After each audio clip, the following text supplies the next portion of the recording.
और आखिर में आते हैं वो बुद्धिजीवी जो देश को बार बार ये कहकर डराते हैं कि देश का लोकतंत्र खतरे में है और देश के लोगों की आज़ादी छीन ली जाएगी, क्योंकि ये उनका आखिरी हथियार है। भारत 15 अगस्त को आज़ाद हुआ था, जबकि पाकिस्तान 14 अगस्त को अपना स्वतंत्रता दिवस मनाता है। कभी आपने सोचा है ऐसा क्यों?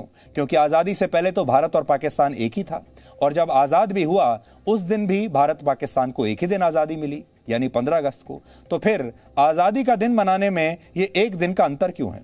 सच ये है कि पाकिस्तान आज भी अपने जन्म की तारीख को लेकर बड़ा कंफ्यूज्ड है। पाकिस्तान के विद्वान इस पर किताबें लिखते हैं, वहाँ के समाचार पत्रों में ये सवाल भी उठते हैं और कई आर्टिकल्स लिखे जाते हैं कि पाकिस्तान का स्वतंत्रता दिवस 14 अगस्त को होना चाहिए या 15 अगस्त को भारत के साथ होना चाहिए। रेडियो पाकिस्तान पर हर साल मोहम्मद अली जिन्ना की आवाज़ में पहला बधाई संदेश सुनाया जाता है, जिसमें कहा जाता है कि 15 अगस्त की आज़ाद सुबह पूरे राष्ट्र को मुबारक हो। लेकिन जिन्ना की यह बधाई हर वर्ष 15 अगस्त की बजाय 14 अगस्त को ही सुनवाई जाती है। August 15th is the birthday of the independent and sovereign state of Pakistan. ये जिन्ना की आवाज़ है जो रेडियो पर उन्होंने अपने संदेश में आज़ादी के बाद पाकिस्तान के लोगों को संबोधित किया था। अपने रिसर्च के दौरान आज हमें पाकिस्तान के कुछ डाक टिकट मिले हैं जिनमें लिखा है पाकिस्तान पोस्टेज 15 अगस्त 1947। आपकी स्क्रीन पर है। इन सब में 15 अगस्त 1947 की तारीख ही लिखी हुई है। यहां यह समझना होगा कि हर साल 14 अगस्त को पाकिस्तान आखिर कौन सी स्वतंत्रता और आज़ादी का उत्सव मनाता है जो 24 घंटे पहले ही आ जाती है।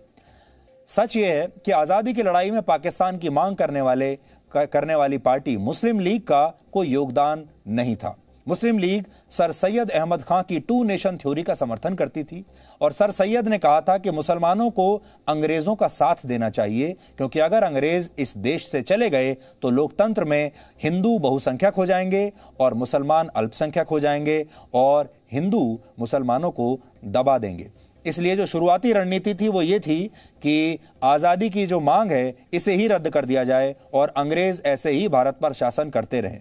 वर्ष 1906 में ढाका में मुस्लिम लीग की स्थापना हुई थी और उसके बाद से लगातार मुस्लिम लीग अंग्रेज़ों के कदमों में अपना सिर झुकाती रही, क्योंकि मुस्लिम लीग ये चाहती थी कि अंग्रेज़ यहाँ शासन करते रहें और इस बहाने जो देश के मुसलमान हैं उन्हें हिंदुओं के बराबर ही अधिकार मिले रहें। मोहम्मद अली जिन्ना के सिर पर अंग्रेज़ों का हाथ था, क्योंकि आप जानते हैं अंग्रेज़ डिवाइड एंड रूल की पॉलिसी पर काम कर रहे थे। वो चाहते थे कि सब लोग बटे रहें। अंग्रेज़ों की मदद से मोहम्मद अली जिन्ना ने पाकिस्तान का निर्माण भी करवा लिया और पाकिस्तान के विद्वान के अजीज़ ने पाकिस्तान के इतिहास की समस्याओं पर एक किताब लिखी है जिसका नाम है मर्डर ऑफ हिस्ट्री। इस किताब के पेज नंबर 180 पर उन्होंने लिखा है, मैं पढ़कर आपको सुनाता हूं। उन्होंने लिखा है 14 अगस्त को पाकिस्तान आज़ाद हो गया, ये बात सही नहीं है। द इंडियन इंडिपेंडेंस बिल 4 जुलाई 1947 को ब्रिटेन की संसद में पेश हुआ था और 15 जुलाई को कानून बन गया था और इसी के तहत 14 और 15 अगस्त की मध्य रात्रि को भारत और पाकिस्तान को आज़ाद किया जाना था। दोनों देशों को वाइसरॉय के द्वारा ही निजी तौर पर पावर ट्रांसफर किया जाना था। लॉर्ड माउंटबेटन एक ही समय पर कराची और नई दिल्ली में मौजूद नहीं रह सकते थे और यह भी संभव नहीं था कि 15 अगस्त की सुबह वो भारत में रहें और फिर उसके बाद तुरंत कराची पहुंच जाएं, क्योंकि भारत को आज़ादी मिलने के बाद वो भारत के पहले गवर्नर जनरल भी बन रहे थे। इसलिए पाकिस्तान को 14 अगस्त 1947 को ही सत्ता सौंपना ठीक था, जब वो भारत के वाइसरॉय थे। लेकिन इसका मतलब ये नहीं है कि पाकिस्तान को 14 अगस्त को अपनी आज़ादी मिली थी, क्योंकि द इंडियन इंडिपेंडेंस एक्ट इसकी मंजूरी नहीं देता। अब आप देखिए कि यह कितना बड़ा विरोधाभास है कि पाकिस्तान का निर्माण वाइसरॉय लॉर्ड माउंटबेटन की मौजूदगी में 14 अगस्त 1947 को हुआ, लेकिन द इंडियन इंडिपेंडेंस एक्ट के मुताबिक उसका निर्माण 15 अगस्त 1947 को हुआ था। के अजीज पाकिस्तान के एक बहुत बड़े इतिहासकार माने जाते हैं और उन्होंने आज़ादी पर पाकिस्तान के धर्म संकट का विश्लेषण अपनी इसी किताब में किया। पाकिस्तान के बड़े बड़े विद्वान ही नहीं, वहाँ के अखबार और लेखक भी इसे लेकर भ्रमित हैं कि पाकिस्तान को असल में आज़ादी मिली कब। इस संबंध में हमने पाकिस्तान के अखबार द डॉन का एक आर्टिकल पढ़ा और उसमें क्या लिखा है देखिए। उसमें लिखा है 14 अगस्त 1947 को एक स्वतंत्र मुस्लिम राज्य के रूप में पाकिस्तान का निर्माण हुआ। लाहौर, कराची और पेशावर रेडियो स्टेशंस में कुरान पढ़ी गई और फिर रात 12 बजे के बाद आजादी की घोषणा हुई।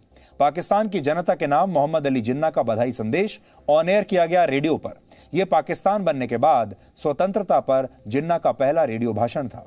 रेडियो पाकिस्तान के पूर्व उप निदेशक अंसार नासरी ने इस भाषण का उर्दू में अनुवाद किया था। भाषण को यह कहकर प्रसारित किया गया कि 14 अगस्त 1947 को पाकिस्तान का निर्माण होने के तुरंत बाद कायदे आजम ने देश के साथ बात की। इसी आर्टिकल में आगे लिखा है कि रेडियो पाकिस्तान के पूर्व उप निदेशक अंसार नासरी ने इस नियम को ध्यान में नहीं रखा कि रात 12 बजे के बाद अगली तारीख बदल जाती है, अगली तारीख आ जाती है। इसलिए गलती से उन्होंने अपने अनुवाद में 15 अगस्त की बजाय 14 अगस्त ही कह दिया। पाकिस्तान का निर्माण मुस्लिम लीग और मोहम्मद अली जिन्ना के अहंकार का नतीजा था। शायद इसीलिए पाकिस्तान के कुछ लोगों ने यह सोचा कि भारत से एक दिन पहले ही अपना स्वतंत्रता दिवस मनाकर वो भारत से आगे निकल जाएंगे, और ये पहले दिन से उनकी ख्वाहिश रही है। लेकिन ऐसा कभी भी नहीं हुआ, एक दिन, एक मिनट, एक सेकंड के लिए भी नहीं हुआ कि पाकिस्तान हमसे कभी भी आगे निकला हो, क्योंकि अहंकार की कलम से इतिहास कभी लिखा नहीं जा सकता। 14 अगस्त पाकिस्तान के अहंकार का दिवस है।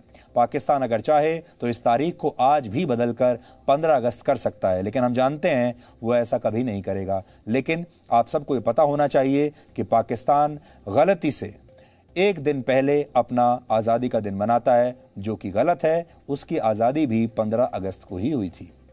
Presenting B News app, available on Google Play and App Store. Download it now.